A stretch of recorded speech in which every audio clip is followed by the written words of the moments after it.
Operation Bluestone is something that started in 2009 in Bristol.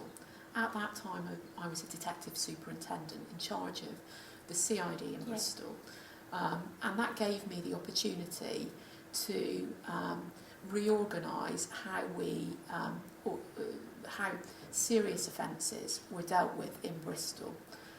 So we reorganised the way detectives were organised so that there would be a specialist pool of detectives, and that was Operation Bluestone, a small team who would deal with nothing but rape investigations. Rape investigations of people around the age of 14 up, because below that age we've got some really well-trained specialist investigators dealing with child abuse. So having control of those detectives in Bristol enabled me to set up a specialist team. Actually, we set up Bluestone as an experiment. We evaluated it after 12 months and it looked like it was going to be a success. What was clear was the testimony we were getting from victims, as well as the outcomes we were getting in terms of really dangerous people being brought to justice. From a victim's perspective, absolutely, it's been a long time coming, and I'm glad and delighted that it's now force-wide and that all victims who report can have access to the same kind of approach. Within that specialist team, we also made sure that our specially trained officers, called the Sexual Assault Investigation Team, were incorporated. That might sound complicated, police terminology, but essentially Bluestone consists of detective constables, detective sergeants supervising them, and a detective inspector.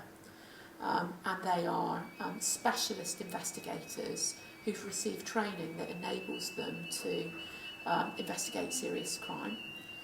And specially trained officers are officers who have been trained specifically to support victims of serious sexual assault. And so putting those together brought together a joint team of specialist investigators who could deal with the suspect and taking the case to court, but also in a way that we had specialists who could support the victim through that process as well.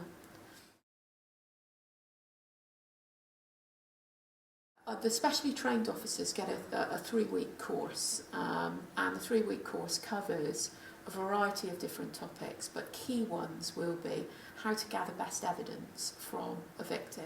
So that would be how the victim is interviewed, and also another element will be a real understanding of the criminal justice process so that they are able to support and help a victim navigate the process of court hearings, the engagement with the Crown Prosecution Service, with the victims, with the witness support at court. So really those are two main aspects. What we've tried to do locally as well is to really involve our partners in the voluntary sector, so people who support victims, who are specialists in their own right at supporting victims, to help officers understand what it feels like to be a victim of rape or sexual assault, and be going through a criminal justice process. So those are the three main elements.